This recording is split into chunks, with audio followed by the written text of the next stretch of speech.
Pemilu langsung dan pilkada langsung ini sepertinya mulai akan dirubah. Kembali seperti saat sebelum reformasi. Apakah ini sebuah upaya agar Mas Gibran nanti bisa jadi Presiden Republik Indonesia? Dan apakah ini membuktikan Pak Prabowo sebenarnya sedang tersandera?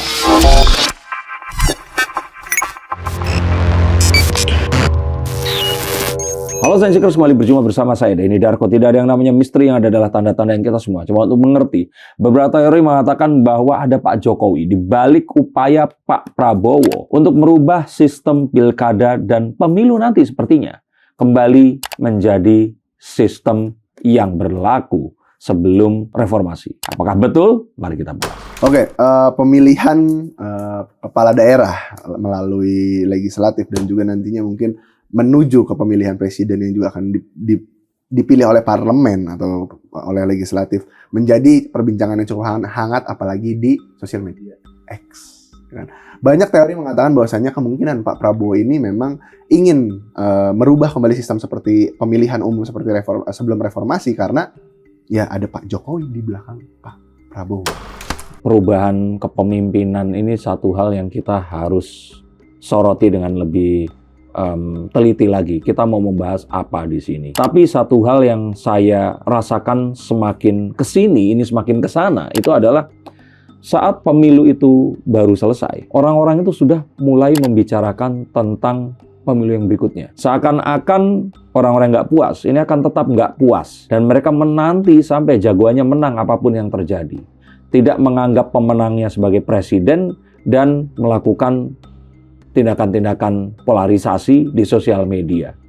Nah, ini sesuatu yang jadi masalah serius. Dan sepertinya inilah yang juga menimbulkan kekisruhan kemarin itu saat Pak Jokowi tiba-tiba melakukan U-turn politik atau balik ke arah untuk melakukan rekonsiliasi, mengkhianati partainya, mengajak keluarganya untuk menanggung akibat dari ini semua dengan resiko dikeluarkan dan akhirnya terjadi.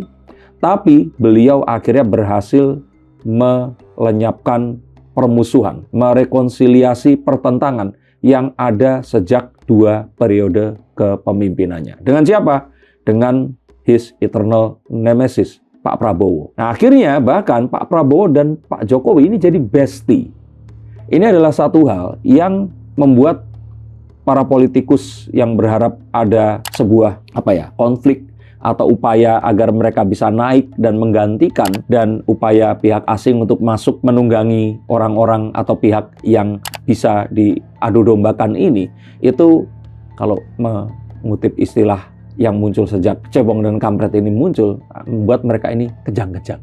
Jadi kalau saya kira di sini proses ini harus kita pahami dulu, bahwa upaya Pak Prabowo melakukan itu adalah upaya agar pembelahan tidak terjadi, agar transisi kepemimpinan itu bisa mulus. Kenapa seperti itu? Nanti kita akan bahas.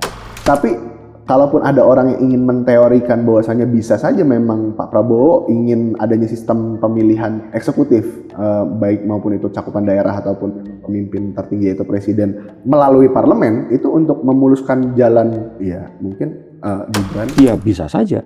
Dan itu tidak mustahil. Tapi kita kan harus juga melihat apa yang sebenarnya terjadi di sini. Dan saya tetap merasakan Knight of Wands. Gibran ini merupakan senjata yang digunakan oleh Pak Prabowo saja. Melihat sepak terjang Gibran saat ini, saya mengira ya, Mas Gibran ini sepertinya juga nggak berniat ingin jadi presiden. Paling tidak dalam pemilu yang berikutnya dan berikutnya lagi. Sepertinya kalaupun ada sebuah hasrat untuk menjadi seorang pemimpin negara, itu mungkin akan didevelop saat usianya di atas 50 tahun. Yang artinya itu masih sekitar ya, berapa tahun lagi ya? Usianya sekarang berapa sih dia? 38 ya? 8. Atau 36. Ya 10 tahun lebih lagi. Jadi kalau saya pikir itu nggak akan terjadi. Dan Pak Prabowo pun mengetahui itu. Dan juga, pegang kata-kata saya, kalaupun nanti Pak Prabowo akan mencalonkan diri lagi, saya yakin wakilnya pasti bukan Mas Gibran. Tapi kan banyak juga masyarakat atau mungkin netizen di X ini bilang kalau pemilu atau mungkin pemilihan kepala negara dan juga kepala daerah ini dipilih dipilih oleh parlemen atau legislatif menjadi mengurangi nilai-nilai demokrasi yang ada di Indonesia itu sendiri. Orang-orang ini kan sebenarnya lahir tanpa mereka ikut merasakan Orde Baru itu seperti apa. Saya yang merasakan Orde Baru sampai usia remaja, ini saya nggak bilang itu bagus 100% ya. Tapi ada hal-hal positif yang juga kita dapatkan. Contohnya adalah ketenangan saat kita tidak bertengkar dan juga akhirnya berselisih hanya gara-gara berbeda pilihan politik. Kalau kita bicara demokrasi, apa yang bisa kita banggakan saat kita bebas memilih, bebas untuk menyalonkan siapapun pilihan kita, tapi kita hidup dalam negara yang tidak tenang dan tidak sejahtera. Akan lebih baik kita melihat seperti negara Singapura, yang jelas-jelas masyarakatnya ini ngomong politik sedikit saja itu bisa ditangkap. Di Malaysia yang kita anggap juga demokrasinya itu mendekati Indonesia, mereka pun juga nggak sebebas seperti di Indonesia. Kita lihat negara seperti Jepang, Korea Selatan, kita tahu bahwa hanya di Indonesia sepertinya.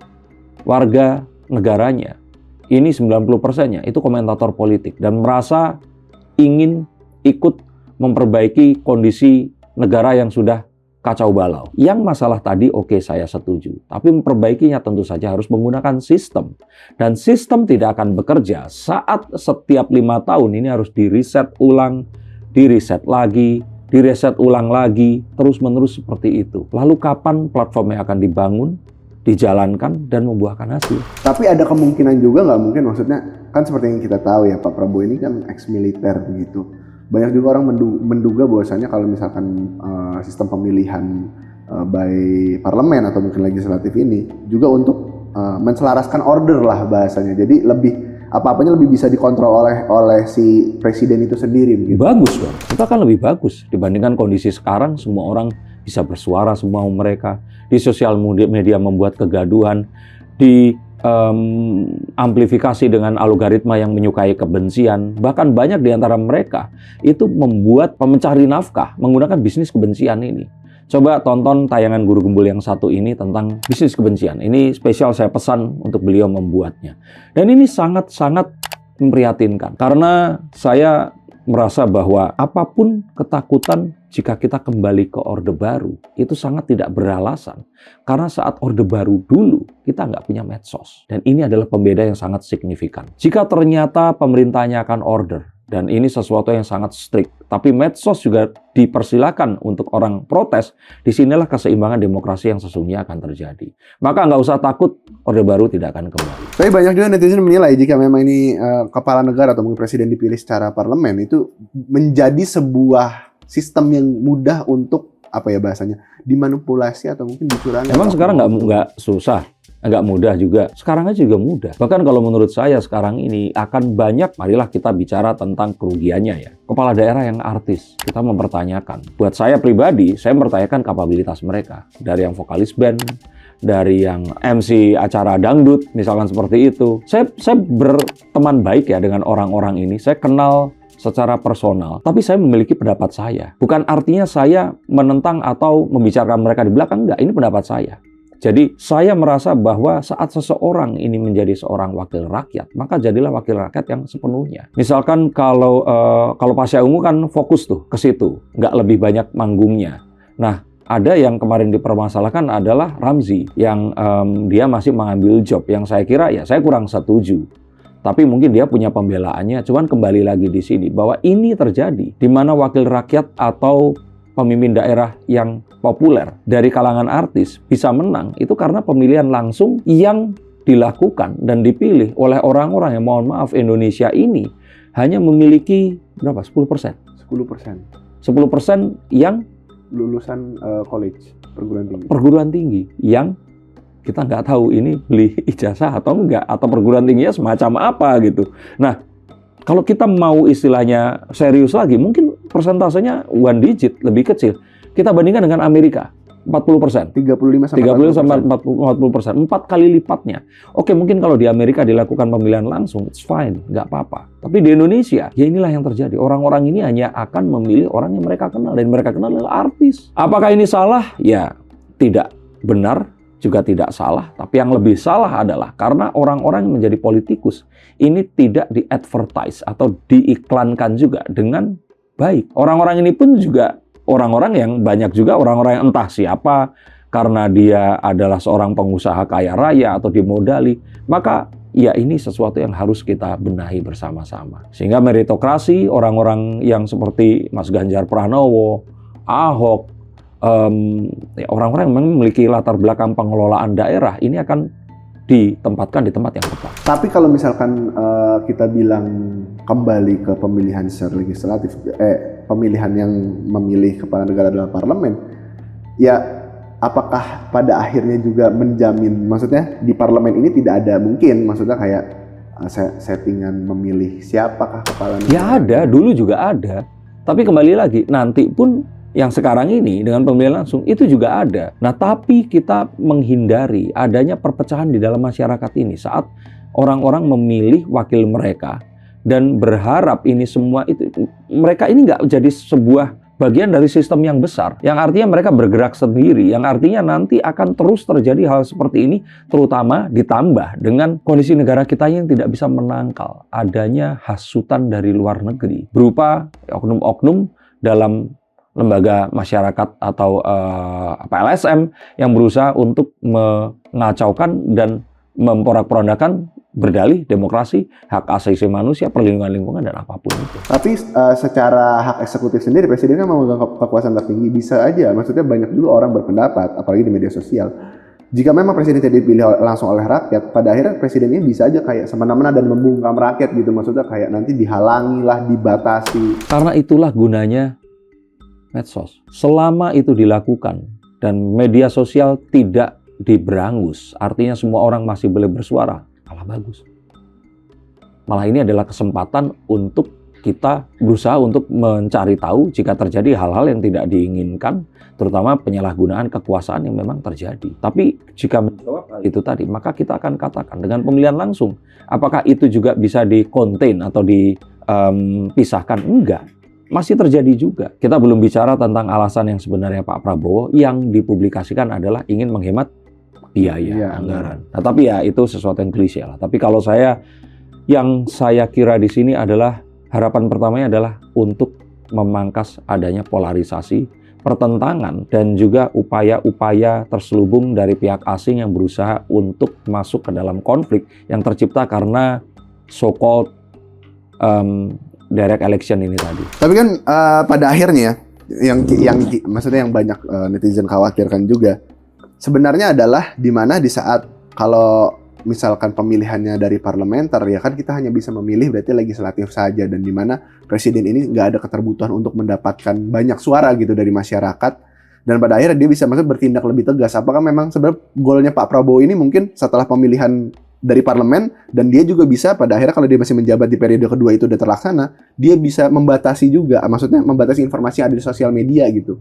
Jadinya nggak banyak kena cancel culture-nya karena dia nggak butuh suara-suara dari masyarakat juga kan. Saya pikir belum pernah ada satu negara yang cukup gila pemerintahnya membatasi sosial media, kecuali China, India mungkin, sama Rusia juga. Rusia. Karena mereka itu ya memang dari awal sebelum lahirnya sosial media mereka udah seperti itu. Tapi kalau ternyata pemerintahan ini tadi sampai berani membatasi sosial media, itu bunuh diri politik yang sangat absolut. Nggak akan. Jadi kalau saya pikir gunakan sosial media ini, tapi memang order ini harus ditegakkan. Nggak seperti sekarang ini. Kekacauan terjadi di mana-mana. Orang-orang berhak untuk menyuarakan satu hal, terutama saat, ingat baik-baik, AI ini bisa mengenerate konten fiktif, terlihat sangat nyata, hyper realistic content. Maka perlu order. Dan order ini dibutuhkan tidak hanya untuk mengatur semua polarisasi, tapi juga untuk bukan memperlambat ya, meregulasi pertumbuhan teknologi yang sangat memungkinkan untuk menghancurkan negara. Ingat, saya akan bikin kontennya setelah ini nanti, bagaimana AI ini akan mungkin menghancurkan negara. Kita tidak perlu asing, kita tidak perlu orang-orang yang berniat untuk menghancurkan Indonesia. Saat AI nanti ingin menghancurkan Indonesia, maka mereka akan melakukan cara yang lebih efektif dibandingkan Delta Force dan FBI saat menjemput Presiden Venezuela dan istrinya di tengah malam saat mereka terlelap, dan itu akan bisa dilakukan dengan lebih cepat, di mana Indonesia akan hancur seketika. Maka perlu sebuah adanya regulasi, pemerintahan yang order, tegas, dan tetap membebaskan kebebasan menyampaikan pendapat. Bagaimana menurut pendapat kalian? Tulis komentar kalian di bawah sini. Silahkan ikuti channel saya jika ini relate dengan kalian. Terima kasih, sampai jumpa dan salam.